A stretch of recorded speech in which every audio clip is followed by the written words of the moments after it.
All right, welcome as you guys are getting settled in. Turn my camera off. Excited to have you guys. We'll come in, we'll mute you guys on the way in. Feel free to use the chat as we go through this conversation. Yeah, I can hear it now. We're gonna be able to use the chat. You'll be able to get some question and answers. I know we got some more folks jumping in. I wanted to get us started before we even start. If anyone wanted to kind of share, one of the young people, one of the players, I just kind of wanted to hear some reaction from this Sunday's Academy. We could, before as everybody's kind of logging in, if anyone wants to share anything about the Academy, either from a parent or a participant perspective, I haven't had a chance to talk to you guys too much about it. So just anyone want to just start us off with just saying anything, a reaction from the Academy from this Sunday?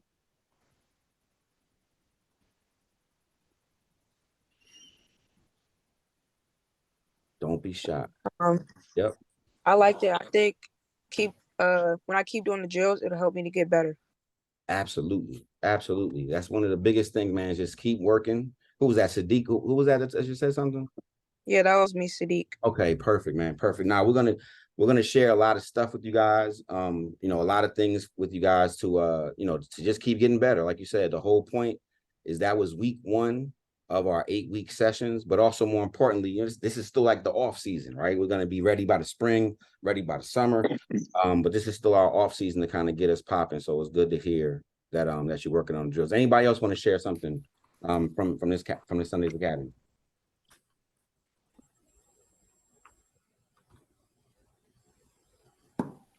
How's it going? Can you guys hear me? Yep, we got you.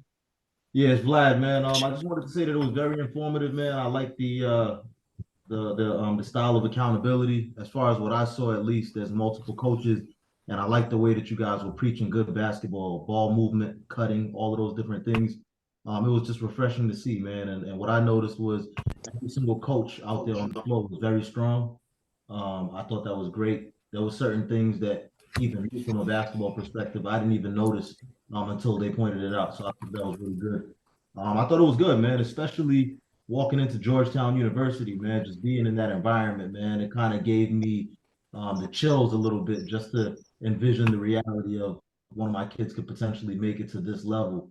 I thought having Ed Cooley coming in was really good. I've never rooted for Georgetown, but I walked away feeling like I might. So that was cool, man. So I do appreciate you guys for allowing us to be a part of your program. I think that you're doing a terrific job, man, and I see why you guys have quite the reputation. Awesome, man. Thank you. That's big props. And I will say, if you guys want to turn your cameras on, it's always better to have conversations with faces than boxes. So it's all good. We're all gonna have this is family. Like, so we're gonna talk. We're gonna be able to, and I love to be able to connect because I hear voices, but I want to make sure when I see you on Sunday, I can remember who we got. Definitely for sure. So no, I think the biggest thing about the Academy, the reason we're doing it is to give you a different perspective. A lot of people say a lot of things about AAU basketball and youth travel basketball, and it's the good and the bad. As I said to many of you parents, I haven't had bad experiences at AAU basketball because I just surrounded myself with good people, and that's what we continue to grow, and that's what we want to continue to share. We do see things a little bit differently because we're focused on the long vision. I can honestly say, having coached our guests from the Knights, one from 2nd grade, others from 6th and 7th grade, the plan was always for where they are now as graduates going into their college commitments. It wasn't just about winning 3rd grade basketball, 4th grade basketball. We could have done that in a lot of different ways, but we wanted to prepare them for the little things about the game that turn into big things as they get older. So I'm glad you recognize that. As I said in the parent meetings, the most important thing for your child right now is good coaching. It doesn't matter if this was the Route 50 All-Stars and we were able to put something together like that and you were able to see your child grow, then you're going to be in good position, right? So I'm glad you caught that. I'm glad that you saw that. So I don't want to take up too much time because we have some incredible guests tonight, and also we have an incredible host. I do want to share my screen with you for a second. I want to show you guys something. I just threw it together real quick because I'm not going to be on a lot of the Wisdom Wednesdays. Literally, I wasn't even going to be on this one, but I'm out here in Seattle, Washington. I think I said to you guys, I do a lot of anti-racism work. I'm working with the University of Washington, and they actually moved my session to a couple hours later, so I was able to jump on today. So I was going to kind of create this little introduction for our host who will be hosting these Wisdom Wednesdays. A good friend of mine, a good friend of the program, a gentleman we call Coach Dan, right? But Coach Dan Shanoff has been with the program. I was thinking, Dan, how many years, probably just been around the program for at least a decade in different ways, but he's also had a chance to be able to have his son go through our program. Jonah's now a ninth grader. And so Coach Dan has been around us in many different ways. I grabbed some shots off your Instagram, Dan. Dan, I don't know if you're ready for that. But he's a takeover parent, but he's a coach, but he's also a true fan of the program, a fan of these kids. Dan gets so excited about watching kids succeed, not just his own. So I thought it was when I reached out for someone to help us with the Wisdom Wednesdays, I was glad he was able to respond. He's always been a team player for the organization. And so I just want to kind of hand the mic over to Dan if his mic is ready. I know if you're ready, Dan, but I just want to thank you again for being here. Thank everybody. And I'll just hand it over to Dan to get us started on our Wisdom Wednesday today. Hey, Kyle, can you hear me? Yep, we got you. Fantastic. I didn't hear anything that you said. I saw you mouthing things very enthusiastically, and otherwise I have no idea what you said. So I might repeat a few things that you said before we jump in. But first I want to thank you for the opportunity to do this. I love these kinds of conversations. We started them with the first academy in 2019, and they went so well. We did them over COVID. And it's just a phenomenal way for everyone who participates in the academy and their parents to just get to know the stories of people in the program and around the program a little bit more, and hopefully will help you on your journey. Here's how the format works. I don't know if you went over this, Kyle, but I'm going to ask the guys a couple questions. From there, we're going to open it up to your questions. Please drop your questions in the chat, and I'll just grab them out. And if they're about the topic that we're on, I'll add them in. And if they're just sort of random, which is great, we'll save them for the end, and we'll have a ton of time for Q&A with the guys after we get through a couple questions I've prepared for them. For those unfamiliar with EYBL, this is my little spiel to start things off. For those unfamiliar with EYBL, it stands for Elite Youth Basketball League, and it represents the very highest level of grassroots basketball that's played today. There's 40 teams representing every region in the country, and every team brings together the very best players from their region. They play 4 events in the spring, all in front of college coaches. Let's see if I can fix my camera a little bit. And it all sort of culminates with the teams that qualify to play at the Peach Jam Championship in July in North Augusta, South Carolina. In 2022, Team Takeover won the 16U Peach Jam Championship, and the 17U team was the championship runner-up. This year, Team Takeover won the 17U Championship, which is actually formerly known as the EYBL Championship, with the game broadcast live on ESPN. It was super exciting, and it was amazing. So for tonight's Wisdom Wednesday, I want to welcome 3 members of TTO's Peach Jam Championship winning team from this past Nike EYBL season, and all 3 are among the best high school players in the country. Darren Harris. Darren, you can wave if you want, although everyone sees your name underneath your face. He's a senior at Paul VI Catholic High School. After playing up on the 2022 17U team in his 16U season, Darren put up an MVP performance in the 2023 Peach Jam Championship game. He's committed to play college basketball at Duke, following in the footsteps of PBI and TTO alumni Jeremy Roach and Trevor Keels. Garrett Sundra. Wave. Yes. Thank you, Garrett.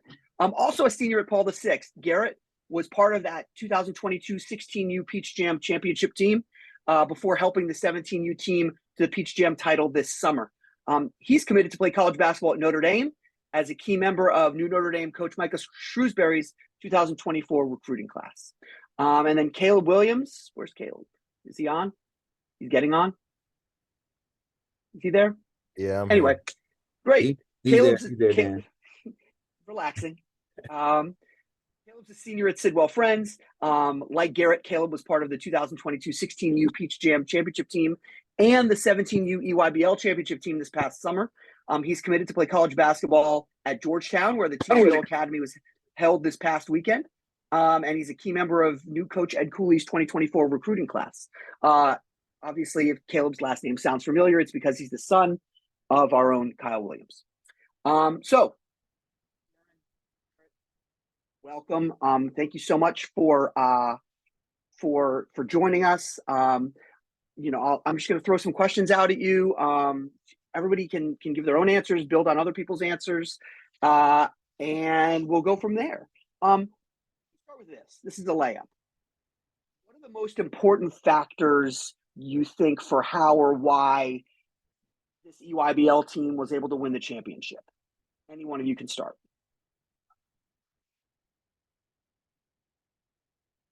I can go first. But I think kind of throughout the whole week, it's a really long week, and we played together through all the games, and we battled through a lot of adversity. Some of the games it came down to the wire, and we had to make some plays, and the plays happened to be made. So I know I think it was a quarterfinal game, we had a tough game against a team from Texas, and apparently we were supposed to blow them out, but it came down to the wire. We just kept fighting and fighting and fighting. And once we got to the chip, it helped us for sure. Yeah, I'll just say, just adding on to Garrett, just buying in. Everyone sort of had to buy into what they do best in order to help the team win. I think that helped us out, buying into what the coaches were telling us to do and buying into the scout and stuff like that, and just coming together as a team. I would say all of us, we got together, and our bond became a lot stronger over that week. So I think that helped as well. Yeah, I would say our defense was probably the main reason we won it all. But like they said, we bonded a lot. We were like a brotherhood, and like Garrett said, like adversity really helped us. Like we had adversity throughout the whole season, like not just Peach Jam. We had a little bit of a rough start, but like we came together mid-year and we went on like a crazy winning streak. So I mean, we were just battle tested throughout the whole year. What is it about what the takeover coaches are teaching you throughout the from March through July, and then even through your longer experience in the program, that makes our teams so reliably successful in ways that are very unique across grassroots basketball? I know a lot of our coaches have either coached at college or aspire to be college coaches, or have just been around basketball for a while. So a lot of stuff we do is stuff you'll see at high-level college programs, and I think that's why we're ready to go when we get to college. We sort of have an advantage that other people don't have. I think just handling, AAU that last season, those last couple of seasons, and EYBL like a college program with scout walkthrough, all that stuff, just preparing us mentally, getting us off our feet in the hotel and stuff like that. It just all buys into that success. I would say like they really preach like playing the right way and playing as a team. Like, none of us really try to go ISO or, take the ball ourselves and take some wild shots. Like we play as a team. Like everybody contributes on both ends. And like they really teach us to play the right way.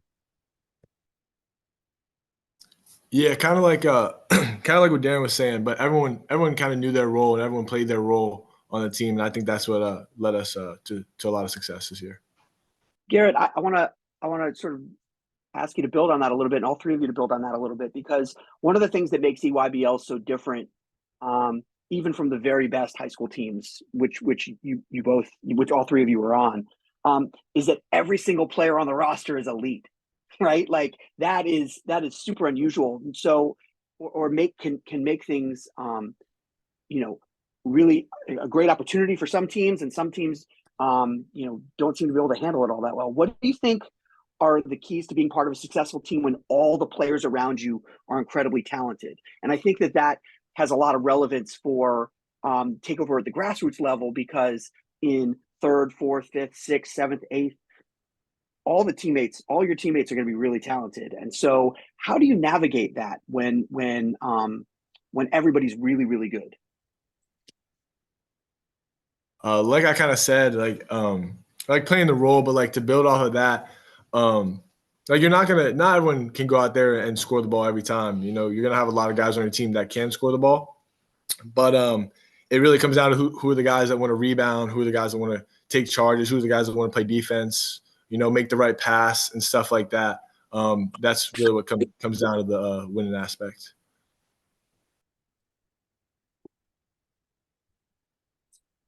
Yeah, and Darren, Caleb, you want to add in?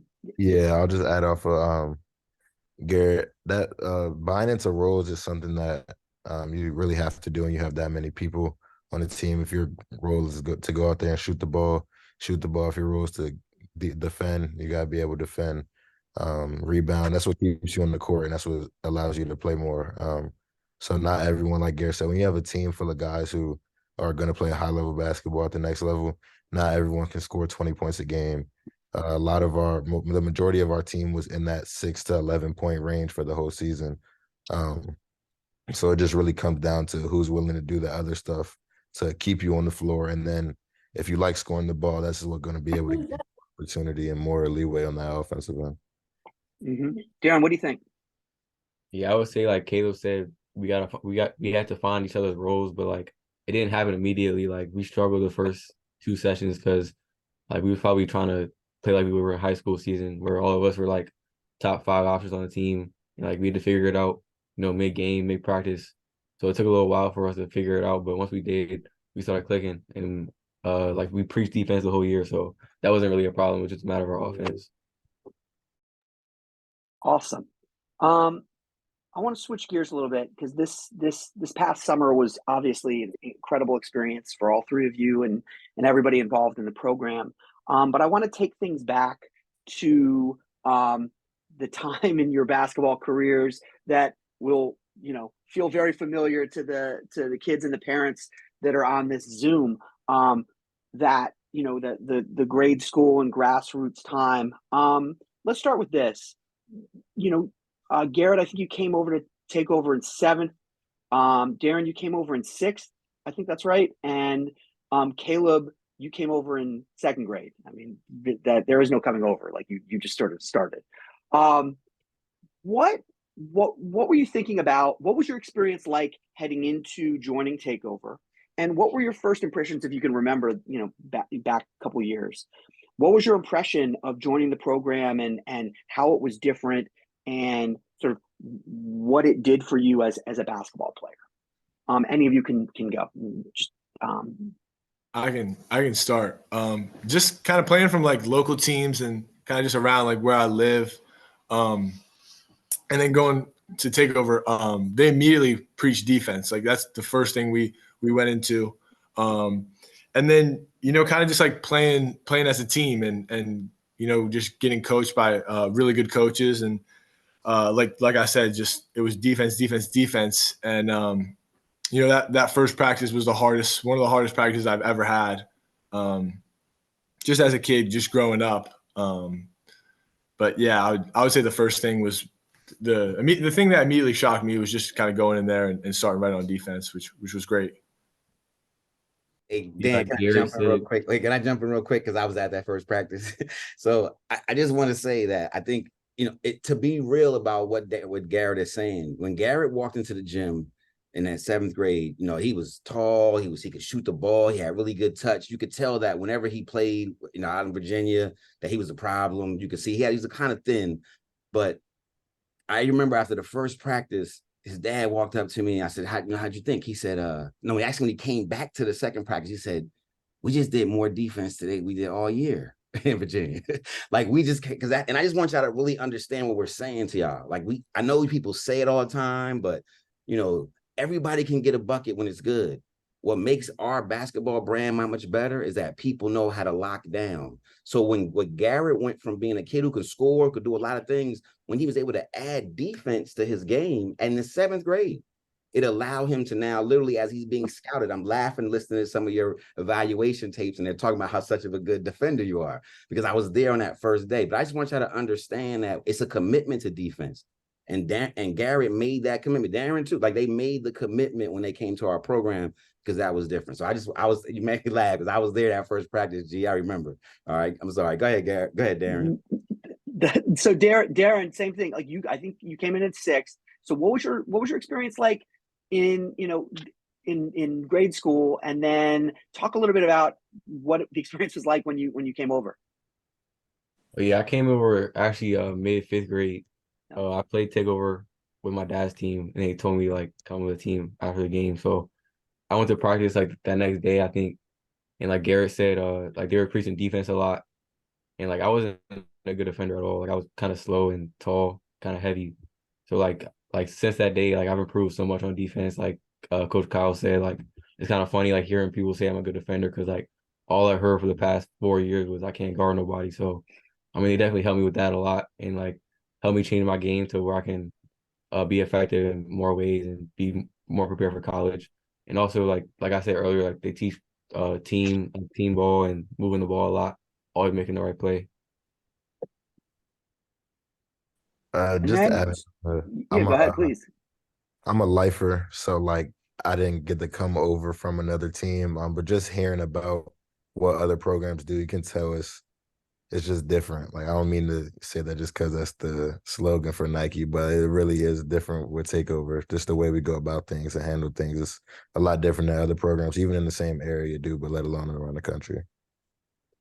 But don't sell yourself short, Caleb, because your experience within Takeover was also like pretty unique, right? Because you're not necessarily. I mean, you were part of some national championship teams in grade school, and then you were also part of the what used to be known as the Orange team or the sort of second team or the B team.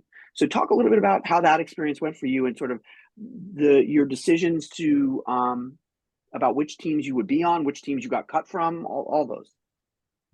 So yeah, I haven't been on the best team in the age group for and when I was younger. But sort of to answer that question, that was also in the chat. That was also probably one of my biggest challenges. And as a young kid, you always want to be with the best of the best, and you don't really understand why. But sometimes, for me, at least, it was the best thing for me. Just being able to go from being a role player or um, a guy who probably wasn't going to play much on that A team and then going to the Orange team and being a guy that was relied on. I think that's helped my development a lot, and it's helped me be able to come back and still understand how to play a role on that better team when you got to that point. But then just also knowing how to do what you do and be good at what you do in order to help the team more. Kyle, you want to add in on that? Just because you had a real up close it's been a real part of sort of your philosophy with him and sort of how you think about a lot of kids coming through the program. Oh, you're on mute. You're on mute. Yeah, I just want kids to understand. And I said it to the parents in the first session that you just got to be in the right position for yourself, right? And I think a lot of people get caught up in the name, or I'm on this team or on that team. Can I win a trophy? And I just, having had two sons before Caleb, I just realized I want to take every opportunity to make him develop. And it didn't matter. I didn't want him sitting on the bench. I didn't want him sitting there. I wanted him to be in a spot where he could play, where he was going to be able to compete. And if he wasn't ready to be on the A team, we're going to build and get ready. And I think that was the spirit the whole time. Caleb, I say it all the time, he's been with Takeover for 10 years, and he's never been a starter on the A team, not one time.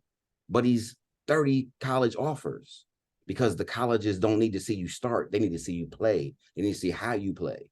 And so that idea, I want y'all to, for parents to understand and for kids to understand, get in the game, get work, get better. Because no matter what, you only need one coach to look at you at 11th grade.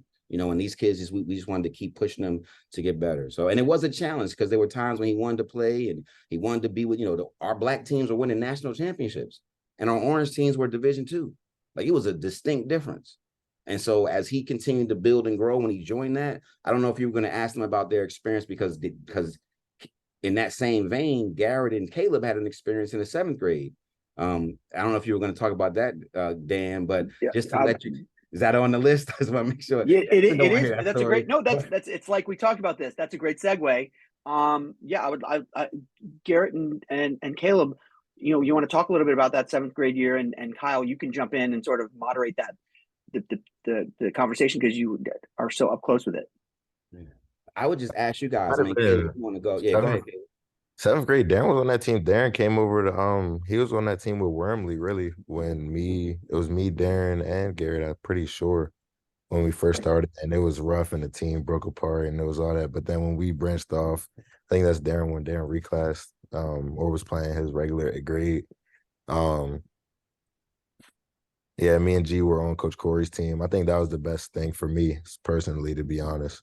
that coaching staff was a coaching staff who I believe really helped my game go to the next level, and it was to beat the Orange team at the time.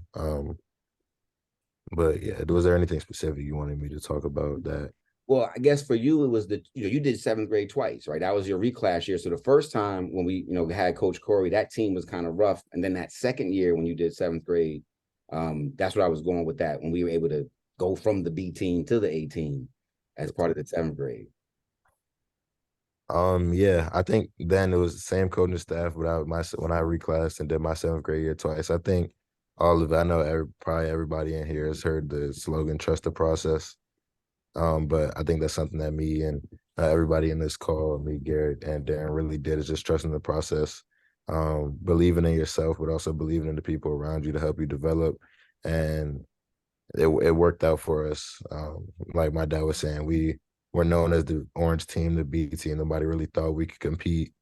But that second year, when everybody really bought in to that coaching staff and just put the pieces together, we were able to compete with the best in the country. We played against our B team, our A team, that everybody thought was, which was a really good team that year, a top team in the country. We were able to battle with them. We were able to beat them, and I think that's just what sort of changed that dynamic of, it's not necessarily it's black and orange, but it's not an A team or B team. It's 20 to 24 kids of the best kids in the area going to compete and being those best two teams in the country for. Yeah, absolutely. Garrett, you want to add anything to that part, to that? I think Caleb said it perfect, but just kind of talking about the coaches, I know that staff was one of the best coaching staffs I've ever had, and it was like I guess my second coaching staff at Takeover, but they built confidence in me, but they also held me accountable. So I really appreciated that, and it kind of, as years went on, it was the same thing. So. Darren, can you talk about the competition between those two teams? I mean, you guys went from that sixth grade team was really good, and as you guys went up and had to go against that B team of the seventh graders, talk about the competition, but the friendly family competition between those 20 kids that were in that grade level that year. I mean, yeah, I think we used to practice together, and like it was really competitive. Like they would kill us sometimes. We were supposed to be the A team, so like it was a wake up call sometimes, but I think it made everybody better on both teams. It made the coaching staffs better. And then I think they beat us at PCM that year. And that was like, it was kind of like some of us expected it really. I feel like our team, we had a lot of like good players, but they were kind of like individual. Like we didn't really buy into takeover culture yet. And like you could tell the Orange team, they really were bought in, and they were like one unit. Like they would play together, they defended, they had a like good defensive rotations, everything. They were talking. We didn't have that. So, I mean, it doesn't really matter what team you're on, because like every takeover coach going to teach you the right stuff and the same stuff. So like if when you blow up and develop and you eventually on the A team, it's going to be the same practices and the same like culture and everything. Absolutely. Yeah. Yeah, I love that point. I mean, I think it's one of the interesting things, having coached in third, fourth, fifth, sixth, seventh, is that Kyle really did stress to the coaching staffs to mirror what the emphasis was in the 9th, 10th, and 11th, for the 15th, 16th, and 17th. I've had a lot of conversations with Keith Stevens, a lot of conversations with Doug Martin about how to, like, what are they emphasizing? And it's not like, it's crazy. You think that it's going to be something sophisticated, but it's not. It's just about like how you work hard, like play hard as a standard, and play, focus on defense as a standard. And I think that focus at that age group, or at that age level, helped a lot with our kids.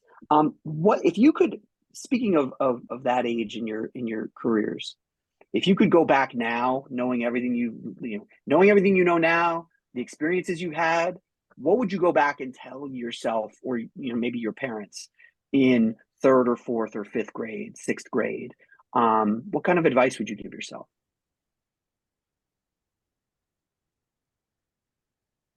I would just to myself, I would just say, just go out there and have fun.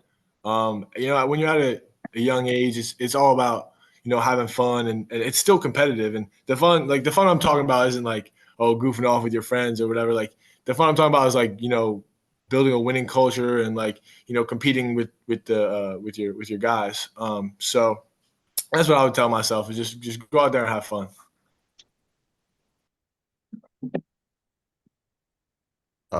Yeah, I would say have fun. Um, I feel like be consistent. Um, if you enjoy getting in the game in the gym, I think that's what makes it fun. Is when you know you've worked hard enough and you know you can do certain things.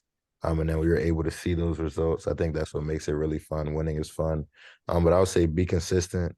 And then just sink to the level of your training, know your strengths, and play to your strengths. Um, yeah, just being consistent. I would say like don't take no games or practices for granted. Like I used to not play hard all the time and kind of came back to bite me a little bit like early in my high school career. But I definitely learned from that and fix that as I got older. But like looking back, I kind of regret some things like, and also like it's okay to fail or mess up. Like I failed a lot. Like I've lost championships. I missed a lot of shots before, but I've responded this year and hopefully I made up for it. So yeah, I would say it's okay to fail and like don't take nothing for granted when you're on the court. I want to just ask about something really quick because in when you're in those years, third, fourth, fifth, sixth, everything can feel very, very important and serious. Like I'm not gonna say life or death, but it can feel like the biggest thing in the world. Things pop up like you see kids on Instagram, you see kids being ranked, right? Does that, looking back, do you feel like that's something worth paying attention to, or do you feel like it's like like that's not, save that for later when you get into high school? Or Darren, you can go if you Now you got it. I would say no, definitely not at this age. None of us were highly ranked when we were coming into it. Um, I think a lot of us are still pretty underrated. As much as you think we win a lot, I'll say all three of us are very underrated, but we're all going to school for free, which is the end goal at high level schools, and that's what matters at the end of the day. There are guys we'll see when y'all grow older. There are guys that are on these rankings that are top 20, top 25, and you'll get to high school and be like, what happened to them? That's happened a lot. So don't fall in love with the ranking. If you are ranked because you're a really good player in the country, just don't let it get to your head. Because at the end of the day, it's stuff that really doesn't matter. You want to be able to be at your best in front of college coaches when it matters when you get to high school, so that you're able to go to school for free and compete at the schools that you enjoy watching on TV. Yeah, I would say Darren, what do you think? I would say definitely don't pay attention to any of the rankings or Instagram. Like I was talking with someone the other day, I was like, I can't name who was the best player in the country when I was in sixth grade. Like I don't remember none of that. I just remember like who's the best now and who got a lot better. Like I don't remember the top five in seventh grade or any of that.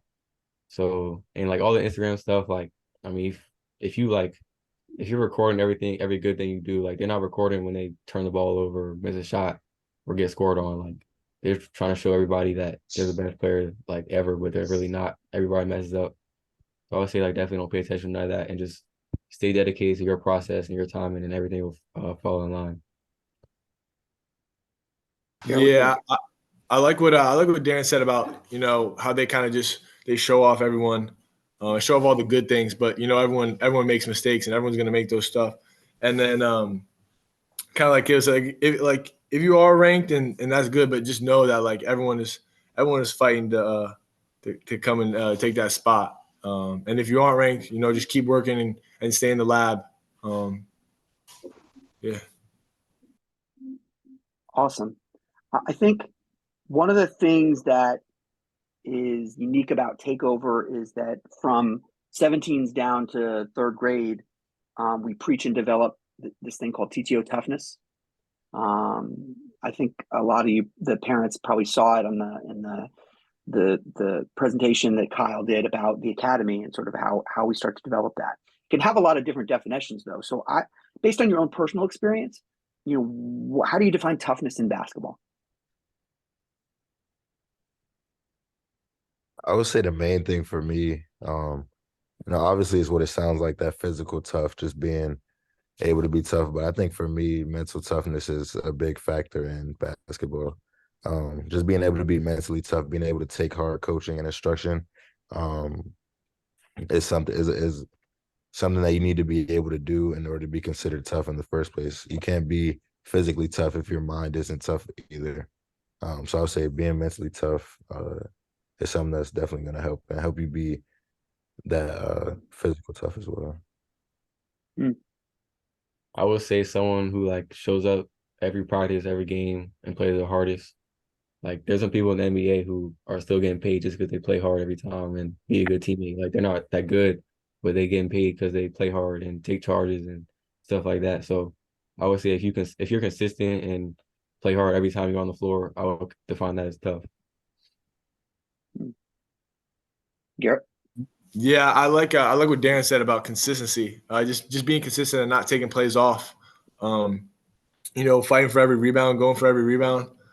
Just like Caleb said too, mental toughness is a huge thing. If you're not mentally tough, then you can't do all the physical things. So, I got a couple questions left on my list. So, parents and players, please feel free to drop some questions in the chat for the guys. We're definitely gonna have some time for them to answer your specific questions. You can direct them to all three of them, or if you have a special question for an individual. Obviously, you're all seniors in high school. Stidwell finished the most recent Washington Post rankings #1 in the DMV. I think PVI is probably going to start #1 heading into the new season. What are you looking forward to most about your senior seasons and your senior years? I would just say, it's kind of the last season with all the guys. We have 5 seniors on Paul VI, and we've been battling for Pat and Zay just came last year, but we've been battling with them and we've been working with them, and me, Darren, and Ben have been there since freshman year. So, for me, I just want to make sure that it's the best season for all my teammates, and they all enjoy it and they all have fun, and obviously, we want to come out with the championship. So.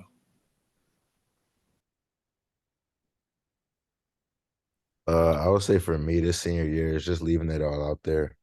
Like Darren said, just playing as hard as I can always. I think everything else will fall in the line. But I think team-wise, yeah, definitely just winning championships, being able to win is something that's real important to me. So winning as much as I can, winning as many championships, just continue to prove ourselves in the area and in the country is something that I want to do on a team standpoint. Darren?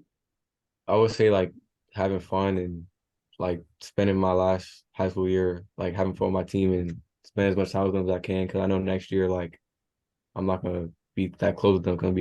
We're all gonna have new teams and stuff. So I would say like having fun like on the court and off the court, and like most of us know we're going to college, or we know our future. So we just try to leave it all out there and try to win as many games as we can for high school. Awesome. I encourage everybody to get out to Sidwell or Paul VI or any high school, where these guys are playing. If it's closer to you during this high school season, it's really, really fun. Nothing's better in the DMV than high school basketball. Hoop Fest is always fun. I know that Sidwell doesn't play in that, but Paul VI always puts on a good show. And we will be this year. Oh, okay. All right, good. Finally I letting love us it. rock with the big boys. Finally letting you in. It's really fun, and hopefully they'll let me broadcast a couple games this year. I don't know. I have to talk to Doug about that. All right, let's take some questions from everyone who's been so great and patient. This one is great. It's each one of you are attending very prestigious academic universities. Congratulations. Would you mind sharing your academic interests? And have you had to modify or change or consider your academic goals while in pursuit of your basketball goals? It's a great question. I can. You can start, G. If you want to start, go ahead, G. You know. You got it. You got it. You got it. Say, well, I got to talk about academics. You know, it's just like, I would say my academic interests as of right now, um, I'm really into my math class, statistics. I'm taking statistics right now. Math has been a big thing for me. But in terms of like college and stuff like that, I'm debating between if I want to get into like film and production or graphic designing. But I would say just growing up, math has always been my strong suit. I love math. I love numbers. So yeah, that's probably my. Oh, and then what was have I had to modify? I would say not really. I think I've been able to be fortunate enough to have parents who've done it with my older brother, so I haven't had to change much because they've always stressed to me my time management. Whether it's basketball, school, my social stuff, whatever. But just being able to manage my time and still giving me enough time to continue with my academic pursuits as well as my athletic pursuits. Darren, Garrett, what are you guys going to study when you get to school? I think I'm gonna study something in business and finance. I know Notre Dame is a very prestigious school. That's a good word for it. But I wanna just have a plan for when the ball stops bouncing, and just have something that have a good backbone or something to lie back on when the ball stops bouncing. And honestly, I wouldn't say I had to modify or change anything about my academic goals just to pursue my basketball goals. Darren, you're going to Duke. That's a great academic institution. So is Georgetown and Notre Dame. How are you thinking about academics? I'm pretty sure I want to do like sports management when I get there. I want to like stay involved with the game. Like I have a passion for like simple like building a team and coaching or I just want to stay involved with the game. If I don't make it playing, I want to stay involved with the game. So, and in terms of like modifying my goals, I really haven't. I mean, yeah, I knew I wanted to go to Duke for a long time, so I knew I had to get good grades and stay on top of it if I wanted to have a chance to go there. So, yeah, I haven't really changed anything academically. That's a great point, Darren. And I want to make sure everybody heard that. You see, a lot of people say like Darren has wanted to go to Duke forever. Like when he's committed, his pictures from when he was a little kid, that was his dream school. And a lot of people think that means how many times I got to dribble, how many shots I got to make. But when you set your sights on a school like Georgetown or Notre Dame or Duke or the Ivy League or some of these other schools, the academic part is just as important because you could be athletically available for Duke, but they're not going to recruit you if you're not academically available for Duke. And I think it's very important to hear. So he made that commitment at the beginning to know if I'm going to get to Duke, I got to be able to do this in the classroom and this on the court. And then he just went out there and did it. And that meant going to practices and getting his work done. That meant going on tournaments and bringing homework on the weekend. Like whatever he had to do to keep both of them up, he did that. And I'm so proud of him, especially, Darren did something that he committed early because he knew exactly where he wanted to go. So when you have a dream school and you've committed your whole life to go to that school, when they offer it to you in the 10th grade, I'm taking it right now. Like I'm good. So I just want y'all to know when you can set your goal, but make sure you count all of that stuff. Make sure you capture all of the goal. And I'm glad that Darren said that because that's a big part of what this is about. And so we want to make sure you can get to the end. And if you're a great basketball player with terrible grades, we can't really help you get free tuition. That's just or at least the tuition you might think you deserve. So I'm glad you said that, Darren. That's a good point. It's a great point. I loved hearing those stories from you guys. Another theme that's come up in a couple of different questions is how you handle failure. How do you recover from mistakes in gameplay? So I would love to hear maybe an example from each of you about a moment and not to make it sound like a college essay, but like a moment you failed or something that you can remember where like adversity and what you did to sort of get through it. I would say for me and my dad were actually just talking about this a couple of days ago. Has just been my body. I've been through not any major injuries, thank God, but I've been through a couple of injuries where I've had to sit out and watch my team play. So I would say that's probably the most recent thing. I wouldn't necessarily say I failed in, keeping my body right, but I would definitely say is I've had to learn how to take care of my body. I've had to learn how to start eating better. I've had to learn how to make sure I'm, doing all the things to recover. And because playing basketball is high maintenance for sure, especially if you want to do like Darren says and leave it all out there every time. You got to be able to do that. So I would say that's definitely helped me just learn how to take care of my body and learn how to make sure my body is available to compete at the highest level every time I, leave something to do for it. Yeah, like Caleb, I've known you long enough to remember in like 7th grade when you started first doing push-ups because your dad was like, you have to start it wasn't about building strength as much as it was injury prevention and sort of beginning that path. Darren and Garrett, how about you guys? I would just say one thing for me, it was actually in a grassroots level, but just when I'm not hitting shots and when stuff's not going my way, I kind of just I try to keep my head up and keep telling myself the next one was going in and just stay confident. It's a lot. Like staying confident, it takes a lot. When you keep missing and you want to tell yourself that is the next one going to go in, but just staying confident in your shot and just knowing, like Caleb said earlier, sink to the level of your work. So if you work hard and you work hard on your shot, just keep shooting it. Everyone makes mistakes like a turnover. If something happens like a turnover, even the best players turn the ball over. So it all happens. Hey, Garrett, before Darren goes, can you talk about, so Garrett has one of the best nicknames in basketball. Garrett's nickname is Ski Mask G. And I wanted to bring that up because what the first time I heard it, I was like, wow. But then when I understood it was about getting his head right. Like a lot of times when Garrett would compete, it would be like, he would think about it. It would be like, oh man, he would start thinking too much. And I just remember Ibn just pulling down the ski mask and talk about what that transformation, like what that idea was about getting to the next play and changing your mentality with that Ski Mask G mentality.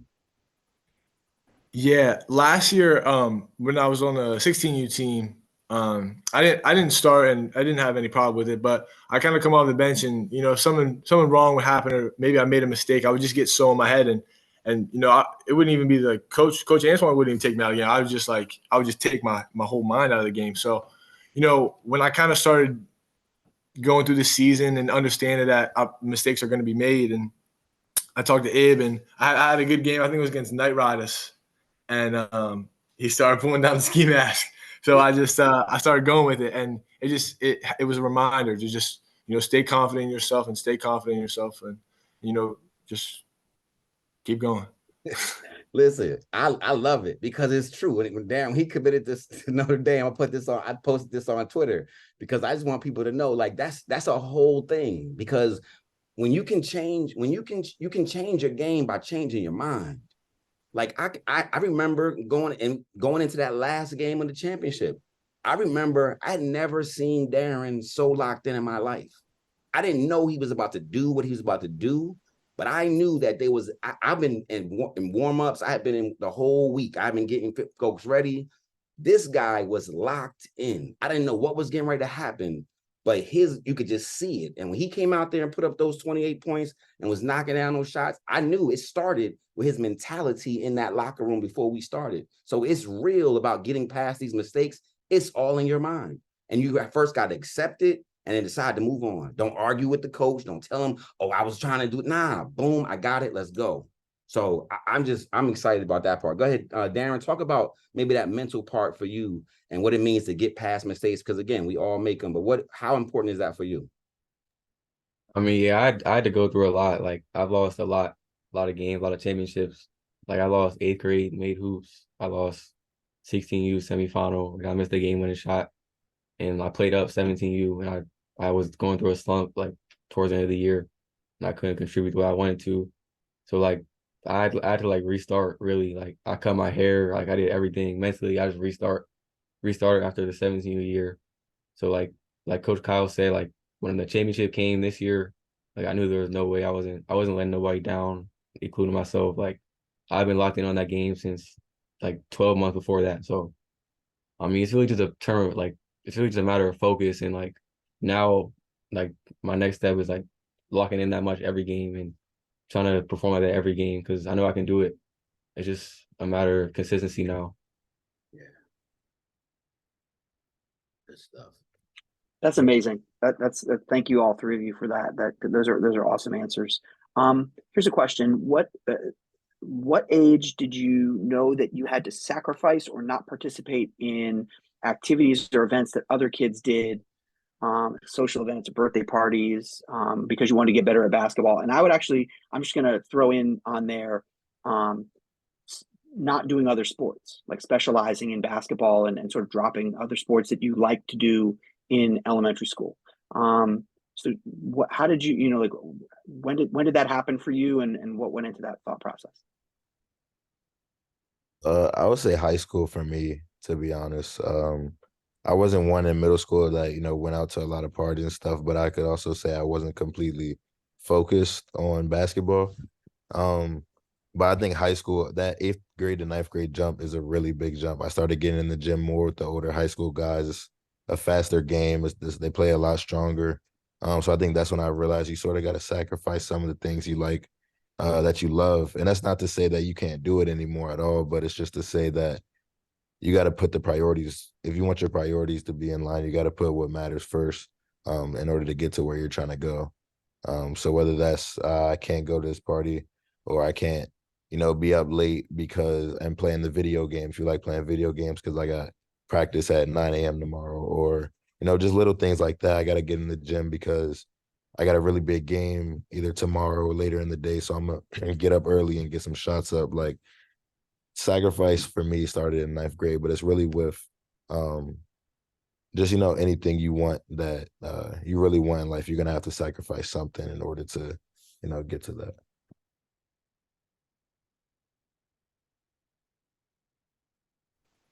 Yeah, I would say for me it was right around 8th grade, 8th grade to high school, I would say.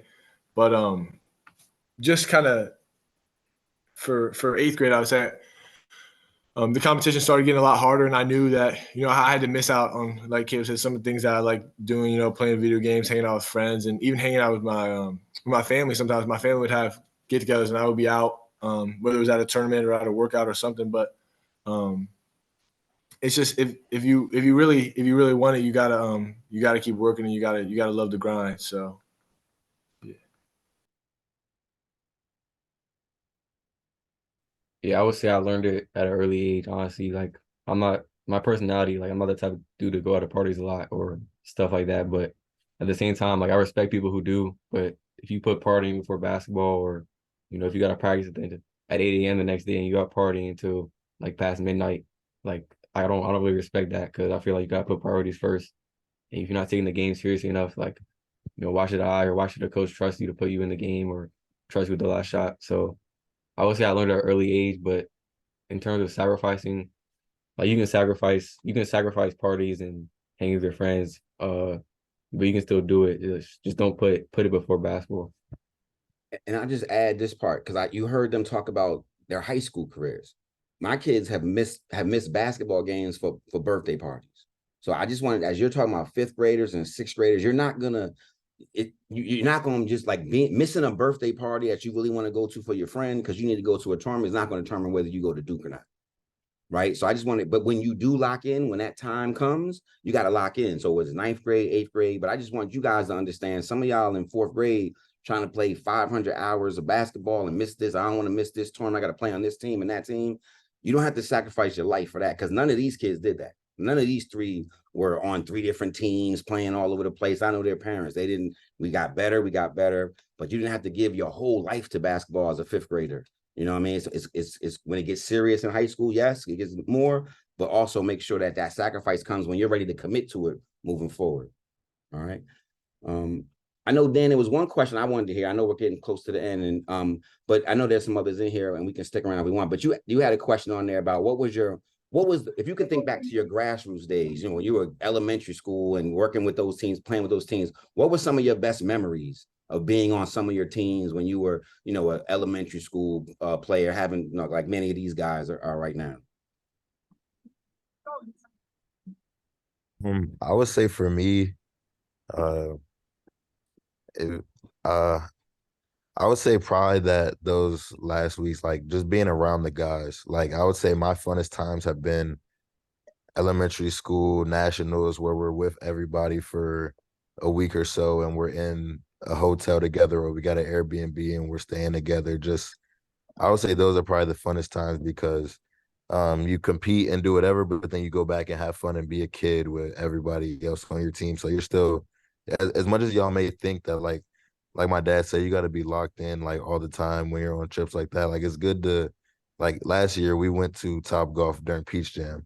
Like you don't, a lot of stuff you don't think that you can still have fun because you got to be super locked in, but really that's something that helps. It helps chemistry. It helps all that. So I would say just being a part of a family and being a part of something that's special and then still going out to do what you love in basketball is probably my favorite memories from being younger. All right, reset. Yeah, I would kind of just agree with Caleb. Just that bond that you build with these guys, that's, you know, built for the rest of I mean, really the rest of your life, but the rest of your high school career. Like I know a lot of the guys I played on grassroots. You know, I still talk to them, you know, once a week if I see them, you know, at a game or wherever. I'll dap them up, say what's up, you know, catch up with them. But yeah, I would just say like just spending that time with the guys because you don't get it very often. Yeah, I agree with them. Like most of my memories came off the court, like in the hotel or like during a team meeting or watching film with another team.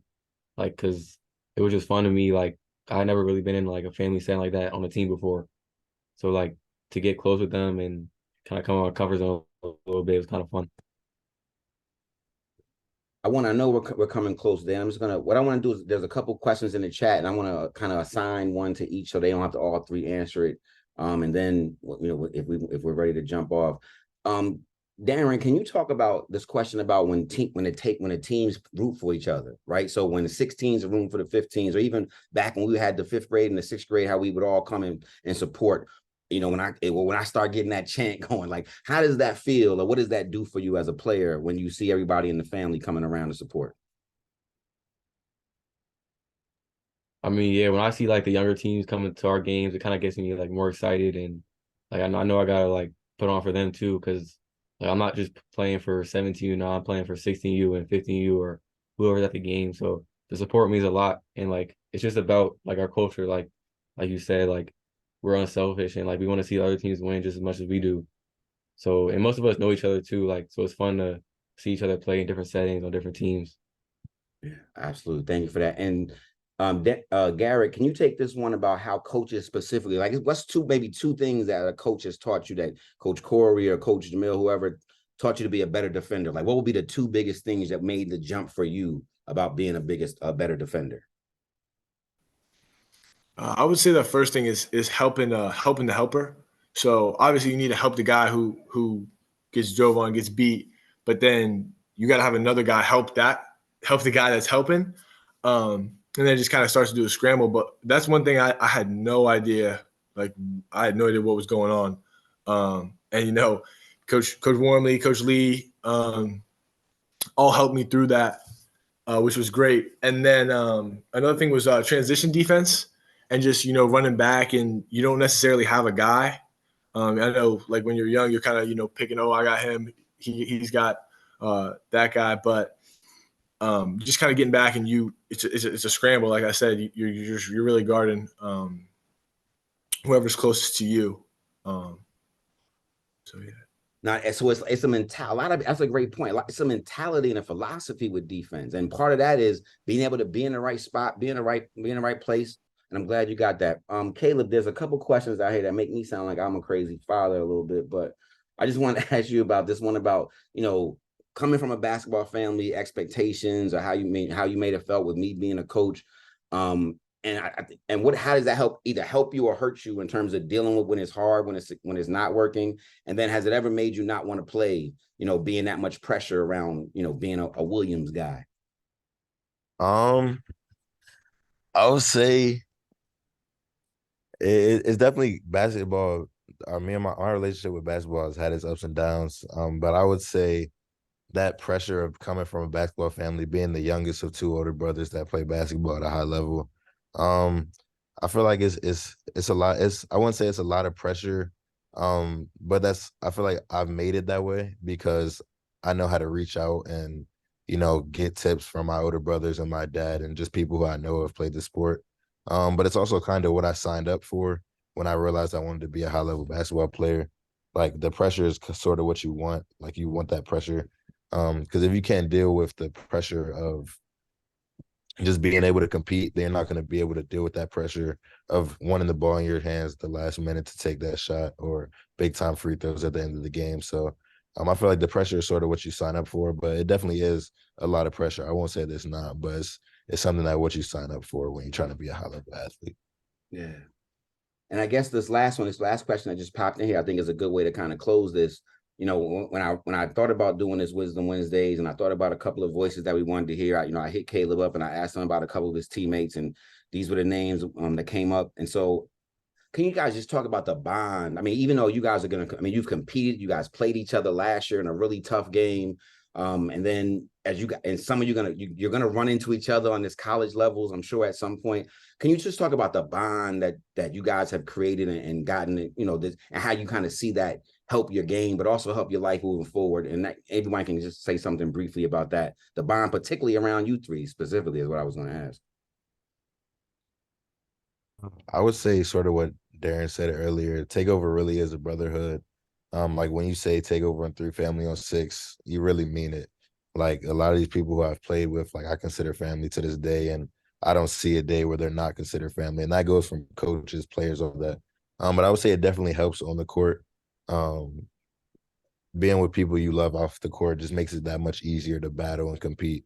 And know that, all right, even if I'm not having the best game, I'm not going to let my brother down because I'm in my own head because I can't make a shot right now. Like I'm going to do everything to make sure my brother can get that win and just enjoy it for him. Yeah, I would say like Caleb said, and also like we can push each other like in practice or in the game. Like we can get on each other. Yeah, like we'll know it's just out of love. Like we just want to make each other better. We can like talk trash a little bit or call someone out if it's for the right reasons, and they won't get mad because they know it's out of love. And also like off the court, like Caleb said, but we're real close. Like if we're not playing a game, we're usually in the hotel room together, like hanging out and just talking about like basketball or life in general. And G? Yeah, I would say like excuse me, like Darren said, like if we're not on the court, we're always together in each other's rooms and like Caleb said, it gets serious when now that you're not playing well and you want to do everything that you possibly can to get that win, not only for you but for your brothers around you. That's one of my favorite things about TTO. Absolutely. Well, Dan, I don't know how this has been even better than I thought. I really appreciate you guys for being on and talking. Dan, I appreciate you for hosting us. I'm looking forward to getting some really, this is going to continue all 8 weeks of the academy.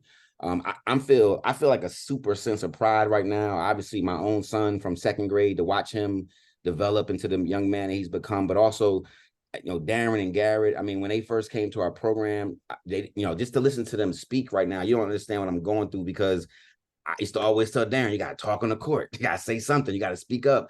And Garrett is saying, and to see them as grown as men, like they're literally becoming men to be able to move forward. So I'm just so proud of y'all, man. And I the beautiful thing for me is when we get to the academy and I see the 3rd graders running around, the 4th graders, because I see where the end game is. This is what I'm trying to create.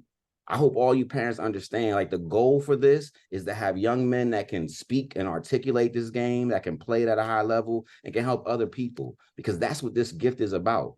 We all love this game, and we can get whatever we can get out of it, but we can give so much more as a result of it. So thank you guys for joining us today at our first Wisdom Wednesdays. I'm looking forward to our next one next Wednesday, and we're just going to keep doing this because on the court and off the court, we just got to work on getting better every single day. So by the time we come to step out of this academy, nobody even knows where we're coming from. So I'm so glad to have you guys join us. Thank you so much. Thank you to our panelists. Thank you to Dan. And I'll see you guys ready to work on Sunday. Let's get it. We'll break it down one time. Caleb, take us out with Takeover on 3, Family on 6, and we out of here. Everybody like something like that. Huh? You want everybody like Yeah, everybody come off mute. And Caleb's gonna take us out. So come off mute real quick. All right, Caleb's gonna take us out, and then we're out of here.